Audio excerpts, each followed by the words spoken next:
Hello guys, welcome back to Mallu cricket world.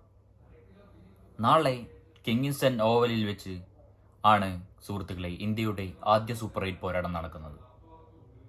അഫ്ഗാനിസ്ഥാനാണ് ഇന്ത്യയുടെ എതിരാളി. എന്തൊക്കെ ചേഞ്ചുകൾ നമ്മൾക്ക് നാളെ ഉണ്ടാവുമെന്ന് പ്രതീക്ഷിക്കാം. സഞ്ജു ഇറങ്ങുവോ ഇല്ലയോ എന്നും നമുക്ക് നോക്കണം സുഹൃത്തുക്കളെ. വിരാട് കോഹ്ലിയുടെ മോശം ഫോമും നമ്മൾ ശ്രദ്ധിക്കേണ്ടതാണ്. വിരാട് കോഹ്ലിക്ക് പകരം സഞ്ജു ഇറങ്ങുമോ ഇല്ലയോ എന്നുള്ള കാര്യം ഇതുവരെ തീരുമാനമായിട്ടില്ല.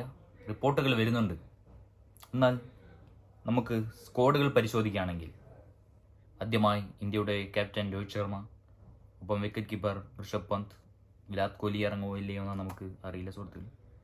സൂര്യകുമാർ യാദവ് ആണ് നെക്സ്റ്റ് ബാറ്റ്സ്മാൻ. ശിവൻ ദൂബെ, ഒപ്പം ഹാർദിക് പാണ്ഡ്യ, രവീന്ദ്ര ജഡേജ, അക്ഷർ പട്ടേൽ, ജസ്പ്രീത് ബുംറ, ഹർഷദീപ് സിംഗ്, സിറാജ്. 4 ഫാസ്റ്റ് ബോളേഴ്സ് വെച്ച് ഇറങ്ങുകയോ അല്ലെങ്കിൽ ഒരു എക്സ്ട്രാ സ്പിന്നറെ ഇറക്കുകയോ ചെയ്യുമായിരിക്കും.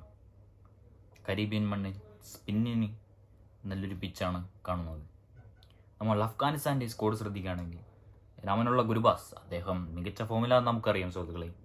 ഒപ്പം അവരുടെ ക്യാപ്റ്റൻ റാഷിദ് ഖാൻ, ഇബ്രാഹിം സദ്രാൻ, ഗുലാബ്ദീൻ, അസമത്തുള്ളയുടെ ഫോം നമുക്ക് പറയേണ്ട കാര്യമില്ല, വേറെ ലെവലാണ്. നജീബുള്ള, നബി, കരീം ജനത്ത്, നൂർ അഹമ്മദ് എൻ്റെ ഫോമാണെങ്കിലും വേറെ ലെവൽ, എക്സെപ്ഷണൽ ഫോമാണ് നൂർ അഹമ്മദ്. നവീൻ ഉള്ളഖ്, ഫസലക് ഫറൂഖിയാണ് അവരുടെ തന്നെ ഏറ്റവും മികച്ച ബൗളറിൽ ഒരാളാണ് ഫസലക് ഫറൂഖി. സോ ഗൈസ്, ഇതാണപ്പോൾ ഇരു ടീമുകളുടെയും സ്ക്വാഡുകൾ. ഇനി നാളെ നമ്മുടെ സ്വന്തം സഞ്ജു ഇറങ്ങുമെന്ന് നമുക്ക് പ്രതീക്ഷിക്കാം സുഹൃത്തുക്കളെ. ഒരവസരം തനിക്ക് കിട്ടുമെന്ന് നമുക്ക് നോക്കാം. സോ ഇതുപോലുള്ള ക്രിക്കറ്റ് വീഡിയോകൾക്ക് ഫോളോ ചെയ്യുക, സബ്സ്ക്രൈബ് ചെയ്യുക മല്ലു ക്രിക്കറ്റ് വേൾഡ്.